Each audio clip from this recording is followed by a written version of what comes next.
Skills Village Radio. Ofense is the second child of Ntate Shimi and Mami Manyani. I was born blind, partially sighted, and I'm after my sister who's Lebogang Manyani. She's 7 years older than me, and we both grew in Maubani, where we went to so-called normal schools. But because of our eyesight, we had to go to Bartimia School for the Blind, Gotawanchu. But we came from the family whereby there were no blind people at all. We are suffering under retinal pigmentosa, of which genetical tests were made, and then it was found that my father's genes and my mother's genes, when they met, that's what they gave us, that retinal pigmentosa. However, we came from the family that, because they were not blind people, my parents were not scared to raise us up. They raised us up like any other normal child, and they made sure that we get proper education, and then we also were doing everything that any other kids would do. We grew up together, but because my sister was 7 years older, my journey was a bit easier because she was the one who would pave the way for me. Going to school, I was known as Mwanabo Lebogang, and then everywhere I went, I was welcomed because my sister was there before me, and that's what helped me a lot in the world of the blind people. That's a very inspiring story. So your parents made the decisions for you to learn Braille early, ne? Even though you had you have had partially eyesight. Looking back, how important was that decision for your life and career? That was vital and very important because my sister was also partially sighted, and she turned blind at the age of 12. And I said she's 7 years older than me. Then my parents would not want to make that mistake with me. That's why they decided I'll learn Braille even though I have a little bit of eyesight. But that helped me a lot because now, as an adult, I'm living in two worlds. I can still use a pen and paper. I can still print. I read Braille with my fingers, and I'm fluent in Braille. Therefore, it really opened up my world seriously, and now I work with Braille full time. I used to be the Braille instructor for Blind SA, teaching teachers who were teaching blind kids how to read and write in Braille. And now I'm in the production section of Braille. Therefore, it helped me a lot to be able to choose a career in Braille, even though I still have sight. Oh wow. So it means you are a superhero. You know best of both worlds, right? So what personal challenges did you face in adapting to Braille, and how did these experiences influence your passion for Braille training and production? The challenges that I had, because I had a little bit of sight, and I would like to thank one teacher who taught me Internet 2. That will tell people how old am I. Internet 2, Mistress Rakate, may his soul rest in peace. And she taught me Braille even though I had a little bit of sight, because and she will literally tells me that no, you can't do that. She would blindfold me, make sure that I learn Braille like any other kids that would do, even though I had a little bit of sight. And that made me to persevere in life, to say, even if I have sight, but I need to learn Braille the correct way. And she helped me. She did not she made sure I will be able to read Braille like any other kid, and I'm one of the best that can do that. So you have over 22 years of experience in Braille, ne? Yes. What do you believe makes Braille such a powerful tool for independence and inclusion? I would say Braille is so vital. If we agree, me and you, that you using a pen today is still important, is equivalent with Braille. It's so important that, when you read letters underneath your fingers, it gives you that satisfaction that you can also make change in a society. Let's say, for example, you need to read a word and you don't know how to spell that word. But for me, putting my hands on the paper, seeing that word for the first time, reading it underneath my fingers, it changes my perspective and it makes me to understand that word in totality. But if I just listen to voice or to speech synthesizer without me knowing the spelling of that word, I can say it with big and twang English, but I will not be able to spell that word, and it means I'll still be illiterate. That's very profound. So, as acting Braille service manager at Blind SA, what does your role involve on a daily basis, and how does it connect to broader mission of the organization? To a broader mission of the organization, I meant to say. Let me just rectify that. I'm now the manager, no longer the acting manager. Braille services. Okay. Let me just give you a pop. You just need a jingle. There's a jingle that we play for people that do good within their life. We call it a pop. So I would rather I want to give it to you now. Let's give it the pop. Yes. You were still saying? Yes, I'm the manager of Braille services, and.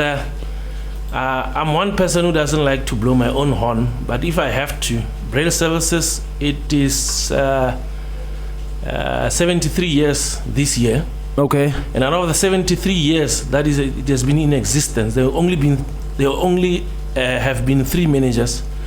There were 2 white people before me, and I'm the 3rd one. Therefore, my duty is very difficult because when you get into the shoes of the so-called white people, people doubt your capabilities and your abilities as a blind black person as well. Therefore, I need to put my socks up and make sure that the productivity that people know Braille service to be continues to grow in high levels, and make sure that we do not give people inferior Braille, and we advocate for the use of Braille and making sure that Braille is everywhere in the country, and we advocate for kids to learn proper Braille at school, because we also do debrailing for matriculants who are writing in Braille. We take the scripts from Braille to print so that the teachers can be able to mark that papers without them knowing Braille. That is a service that we give, and we want to give that service in such a way that we do not prejudice our blind kids when their papers are marked. But the day-to-day duties that I have to do is quality control of the Braille, making sure that the Braille that gets out to the community is a proper Braille, and it does not come back to us with complaints. That's too much job, hey? For a person like me that doesn't understand Braille, but for a person like you, passionate, you just maneuver, hey? No, it's not majoring. It's like you when you are in the studio. Yeah. I will not understand anything that's happening here. I'm sitting in front of things. There are a lot of cables here. You know what is that cable for that. But ask me about Braille, I'll be able to tell you. Everybody's important. Yes. Whoever who does whatever that he or she does is very important, and it becomes a chain in the life of people. Yes, no, that's very profound. You've taught Braille to newly blinded persons, and supported teachers across 22 schools. Too much. That's too much, eh? Can you share a story of how Braille transformed someone's life? There are a lot of people that I've met. They became blind because of conditions. Some of them is through brain tumor. Some of them is because they've lost sight at a late stage of their lives. And then I remember one person that I gave Braille lessons to while I was still teaching at the Schools for the Blind in Philadelphia, secondary school in Soshanguve. And she was a brain tumor sufferer. and she lost her sight. And when she came, she could not even feel braille with her fingers because of the brain tumor. We had to do other means for her to be able to read braille. She ended up using the thumb finger for her to read braille. And that is one story that I always tell, to say, we know that braille is you can read braille with your pointing finger. That is a norm. But because she had a brain tumor, she had to use her thumb, because those fingers were the only one that could feel the braille, and she uses her thumb to read braille now, and I'm very proud of it. And it is through persistence and perseverance that you do not get weary for a person that you teach. The same perseverance that Mem Rakate gave me is the same one that I gave her, and she's reading braille that way. And that is one of the things that I would like to say I did change in a child's life where I could. So, having worked in both training and production, what do you see as the biggest challenge in ensuring access to braille materials in South Africa today? The biggest challenge is the mindset. Government do not want to provide material in braille for blind people. People who produces material, who write books, they don't give that assurance that we have alternative people that reads alternatively. You write a book today, the only thing that you think is print. But we've got blind people who wants to read books. We've got blind people who cannot read braille, but they can listen to your book in audio. But we don't provide those formats. And the other thing is, we can talk about braille. As a partially sighted person, I also advocate for large print, because large print also gives a blind person or a partially sighted that dignity that he or she deserves, to be able to read in a format that he or she will be comfortable. And that is where I see the lack. Those formats are not being provided for by the government, neither by the publishers, and we need to fight that cause. Hence, Blind SA fought the copyright amendment bill at the Constitutional Court, and we won last year in May, to say that we do not need to get copyright permission from copyright holders to translate books into braille or into large print or into audio for the use of the blind people. Oh, that's great.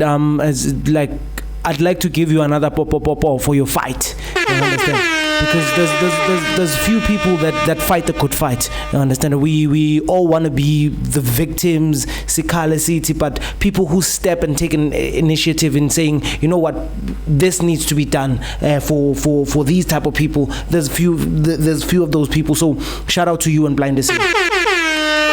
So you also ventured into entrepreneurship with Ofense Blind Tech.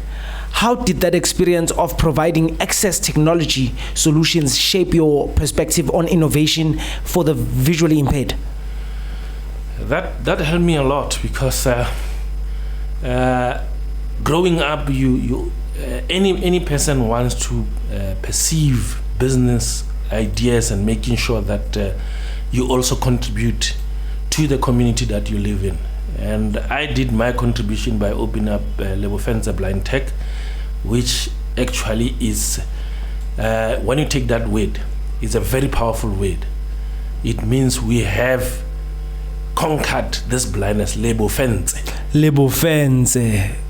We have conquered this blindness. And the vision of that company was to provide assistive technology to blind and partially sighted people in South Africa. However, that space is very saturated, and we are playing with big leagues in it. You have the likes of South African National Council for the Blind, you've got your Sensory Solutions, you've got your Edit Micros, which are big companies, and Ofense was just the one-man owned company, and you can't compete. If when you compete against those, they will shut you down, and the government will listen to them, not to you. But that's the dream that did not shy away, we are still going to rethink our strategy and come back to the market. Wow, inspirational, hey, inspirational. So Blind SA is celebrating 80 years of impact. So from your perspective, what stands out most about the organization's journey over these decades? This is very profound because when I started reading books in Braille, the only name I saw on those books was Blind SA or Braille Services then. And as I said, I have 22 years experience working with Braille. But if I count my school days as well, I've got over 35 years as being at school, also studied at university, but still using Braille services or Blind SA services to convert my books into Braille. And that is very important to note that without Blind SA, I could not have been a man that I am today. I could not have been a professional that I am today, because I would not have material to read and to give me information that I have, and also to make sure that I have qualifications that I have. Therefore, Blind SA helped me to become a person that I am today. Wow, shout out to Blind SA. So there's something they call the 80 for 80 campaign launch. So why was the 80 for 80 campaign launched actually, and what does it mean to you personally as someone deeply involved in Braille services? We are saying 80 for 80 because Blind SA is turning 80 years this year. And I'm the campaign manager of 80 for 80. Therefore, we like people to rally around our 80 to 80. We have partnered with Beggar Buddy. If you go to Beggar Buddy website and then you search Blind SA 80 for 80, that's where people can make donations of 80 rands for 80 years. And that 80 rands, we assure you that it will be used for the services that we render for blind people. Most of the blind people in the country are SASA beneficiaries. They do not have a lot of money, but we offer our services to them for free of charge. Therefore, people who will be contributing those 80 rands towards the 80 years of Blind SA, the money will be used to provide services. We also provide magazines to blind people. Remember, a blind person cannot go to Spar, to Clicks, to Pick and Pay and just pick up a book and read, because that book or that magazine, it is printed in a format that he or she will not be able to understand. But we do free magazines that we publish every month, and we send it to blind people to read and for them to have information that is circulating around the world, and then they have it in the format that they can understand, which is Braille. Those are the services that we offer, but we are pledging, please support 80 for 80. It is 80 rands for 80 years, but we want people that will commit their 80 rands for 8 months, because we are celebrating 8 years in October. Therefore, we would like people to commit 80 rands for 8 months. And please, we are pleading to say Blind SA is a #1 service provider for blind people, and we make sure that we account for your monies, and we are able to provide service to the needy. We provide service to blind people of South Africa in all 9 provinces. We need your help.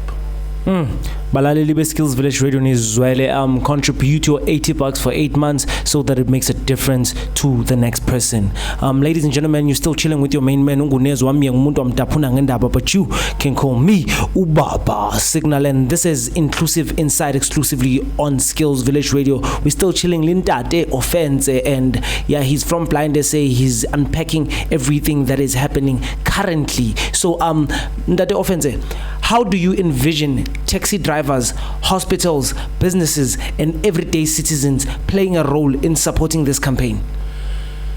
In supporting this campaign, you will not only be supporting the blind people of this country. The statistics tells us that people who are having vision loss, it is going up every year. It has been promulgated that in 2030, over 6 million people in South Africa will have a visual loss. And if they say over 6 million will have visual loss, we only have 3.5 million now in South Africa who are having visual loss in South Africa. Therefore, it means in 2030 we'll have almost 10 million people with visual loss. Therefore, the contribution that they make, it is not only for today, but it's also to prevent future, or also to help those who have vision loss in the next years, and we don't know, it might be you. So in your experience, why is community support so vital in sustaining programs for blind and partially sighted people? Nothing for us without us. It's a slogan that we use as blind or people with disabilities, but we grew up as bana ba bantsho. We know gore motho ke motho ka batho. Therefore, ga gona gore we can do anything without the community. We are because the community is there, and the community can make a change because we are part of the community. We are part of them. We live in communities even though we are blind. Therefore, we will need their assistance as the community because we are part of the community. But there's nothing that we can do without our communities. Can they rally behind us?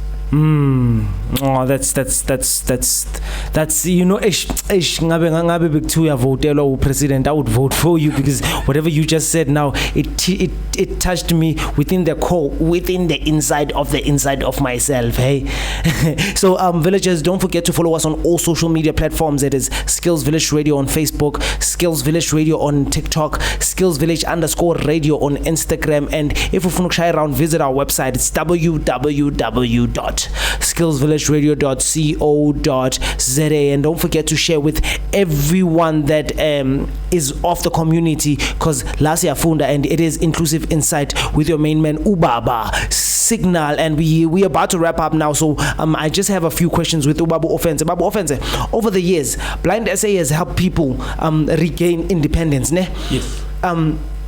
So they empowered young people through skills program and raised awareness in communities. Which of these impact resonates most with you? I would not say which one resonate, because Blind SA is a total organization. If there's our skills development section, train people in orientation and mobility, and those people can leave their houses and come to Dobson Full Mall and make their groceries, and also come and withdraw their monies. That is total change, and that is independence that was given. And as part of Blind SA, I cannot take myself out of that achievement, because we are a total social coherence organization, whereby we make sure that people are able to live independently. Either walking around, being able to use their computers, being able to learn Braille, being able to have their own small businesses, and then we develop those businesses, making sure that they provide their kids with food every day because of those businesses.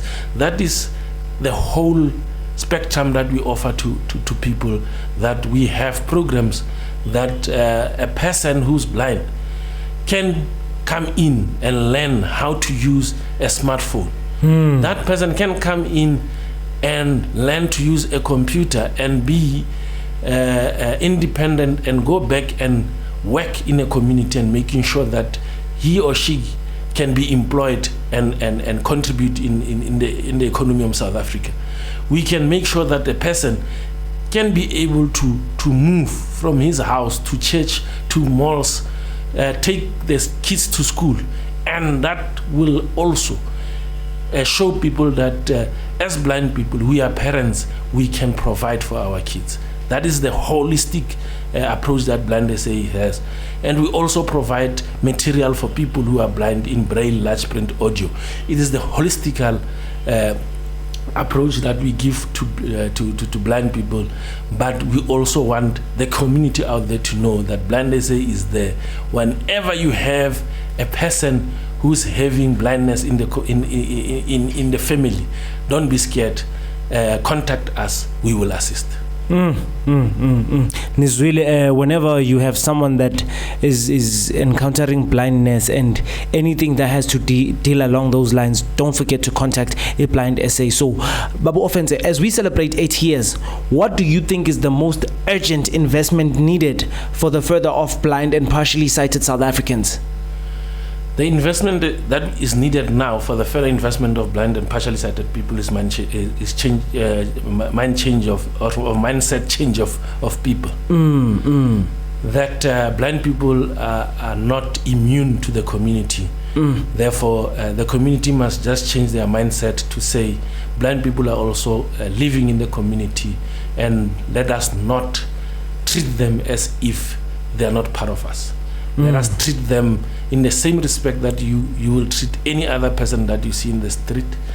And don't just go to a blind person and assist without you asking him or her if he or she needs assistance, because they also have the rights to say yes or no to what you are asking them. But we would like to say to the communities is, we are there, and us being there means that re rona ka bo rona ba rona me rona ba rona bo tlhoka bo lona ba lona gore lona le kgone go thusa rona ka bo rona ba rona. Ay nyakjela, oh my God, can you say that again? Oh, can you nyakjela ang phindele futhi Grootman yazi ungishaya ngaphakathi ngithintile ke bo rona ba rona bu re rona ka bo rona ba rona me bo rona ba rona bo tlhoka lona ka bo lona ba lona gore le kgone go thusa rona ka bo rona ba rona gore re tswelle pele.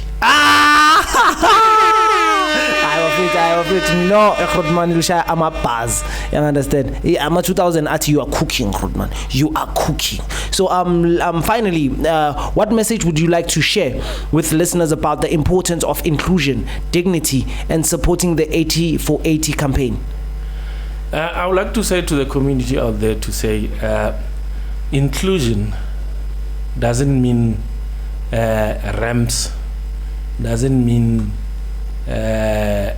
if you see a person who wants cane, you stop. If you are driving a taxi and he pass. Inclusion, it is how you treat that person. If you see me in a street and I'm lost, the way you're going to come to me and say, hey, that is inclusion. Like any other person that you'll help. Inclusion means we must live in the same communities and we must have the same rights that everybody has. If Masipala gives the rates and taxes that we pay, because even if I stay in a place, even if I'm blind, I'll pay the rates and taxes to Masipala. But why does the municipality would give me my rates and taxes statement in print but not in braille? That is inclusion. Inclusion means let's give people what they deserve in the manner and format that they will be able to access. So in closing, but Ofense, how do people get a hold of you and Blind SA so that they can inquire about every service that you give to persons with visual impairment and blindness? They can get a hold of us at 011 839 1793 011 839 1793 or www.blindsa.org.za. Can you repeat that again? www.blindsa.org.za. And if they also need to know about the 8080 campaign, they can get me at braille.manager@blindsa.org.za. Braille is BRAILLE.manager@blindsa.org.za. We also like to request to the companies that are out there. The 80 for 80 campaign, it is not only for individuals, but it is also for the companies out there. The individuals is 80 rand per person for 8 months. And then for companies, it's 800, 8,000, 80,000, or 8 million. As long as you know 8 parati. No, thank you, Ofense, for actually making your valuable time and coming to the studio and to share this valuable information. Thank you very much, and thank you for inviting us. And you guys are doing a very good job. We really would like to thank you for the opportunity that you give us to come here and make sure that our story is heard. This is a story that will continue for the next 8 years. Thank you. Hip hop is a lifestyle, as you can speak. So It's local, but it's now international. You are now tuned into Skills Village Radio.